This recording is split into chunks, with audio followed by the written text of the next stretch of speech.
Hey guys, Maniac here with GameAccess.net showing a new how-to for the internet.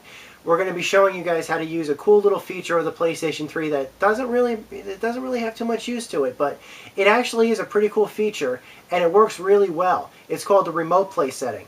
And all you really need in order to get it to work is a PlayStation 3, the USB cable that comes with it, and a Sony PSP. And let me show you exactly how it works. It's pretty cool. Stick with it. Okay, in order for you to make use of the remote play, you have to basically pair up your PlayStation 3 with your Sony PSP. And here's how you can do it. In order to activate it, you can go to Settings, Remote Play Settings, and Register Device. Okay, I want to register a Psp system. The PSP will be registered to the PS3 system. Connect the PSP system using a USB cable and then select the USB connection under Settings on the PSP. Well, we've got our PSP right here, and let's connect that to a USB cable, like so. There's just a little USB connection right on the top. Plug that into the front panel of the PlayStation 3. There's 2 to 4. It'll automatically go into USB mode, and hit OK. It's registering the device. This will just take a second for it to register. Now, if you don't have a USB cable, the one that came with your PSP or your PlayStation 3, don't worry about it. Any generic USB compatible cable will do the trick. And now we can do it. Okay, not too many games actually make use of this feature, but all PlayStation 1 games do. So I got a PlayStation 1 game here. Let's try it out, shall we? Metal Gear Solid, made by Konami back in 1999. Okay, we're just going to load that into the PlayStation tray. I'm going to activate the... Now the disc is in there, I'm going to turn on Remote Play Settings.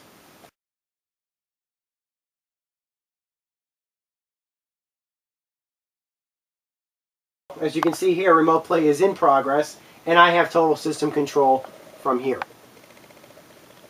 Anything that's on my PlayStation 3 is now accessible from here. I have all my settings in place, access to all my trophies. I have access to the PlayStation Store. I have access to everything on my PlayStation 3 now on the PS3.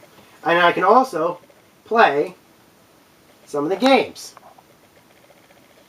In just a split second, remember how I loaded that game in there? Now I can't unfortunately show you. I'll turn down the audio just for copyright reasons. I'm going to turn off the audio entirely.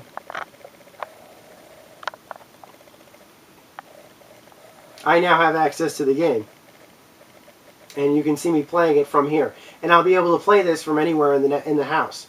Now if you want to be able to access your PlayStation through the internet, well, so you can access it while you're basically not home, you can also do that. You just have to enable it in the PlayStation 3 settings.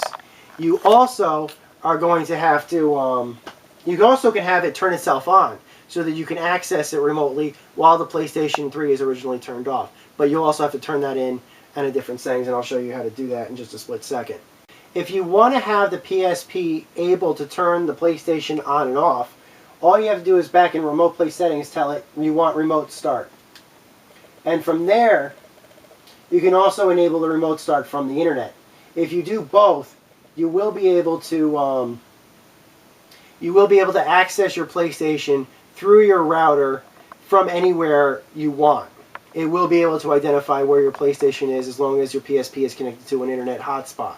You will be able to access your PlayStation 3 through it. So let's turn that on. Let's enable Remote Start via the internet. And let's also have it being able for the PlayStation to be turned on.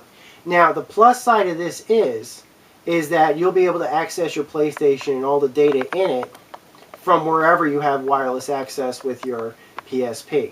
The downside is that you'll have to have whatever you intend to play already inside the... you'd have to have your disc already inside the PlayStation. You obviously can't put in a disc that's you can't put in a disc if you're on the other side of the country. So that's the one downside. Unless you already have a game that's compatible, already saved, downloaded off the PlayStation Network, like PS1 games that you download. or minis. Those will be compatible. And let's turn that on. And that's it. That's all you gotta do. And that's pretty much remote play in essence. It should be able to play all PS1 games, either disc format or ones you download through the PSN. I have not tested any games that were imported, but those should work. Minis should also work. You should be able to have access to playing minis. As for PlayStation 3 games, the only PlayStation 3 game that I'm actually aware of that supports this and you'll be able to play on your PSP is Lair. And that game is a piece of shit, apparently. So, you know, that's kind of disappointing. Most other PlayStation 3 games will not be compatible. I don't even think that there are really any downloadable PlayStation 3 games that are compatible, at least not PlayStation exclusive games. But you will be able to do things like access the PSN store, download stuff dynamically to that, and that sort of thing. And that's always a good sign. That's always fun to do. So that's remote play. It's a cool feature. I wish Sony did more with it. It's been around, it's been accessible, it's been doable since the PlayStation 3 came out. But there really are not too many tutorials about how to get it working, and that's why I decided to do this. So it's a cool feature. I'm using it to play Metal Gear now. Alright, this is Maniac with GameAccess.net. Over and out.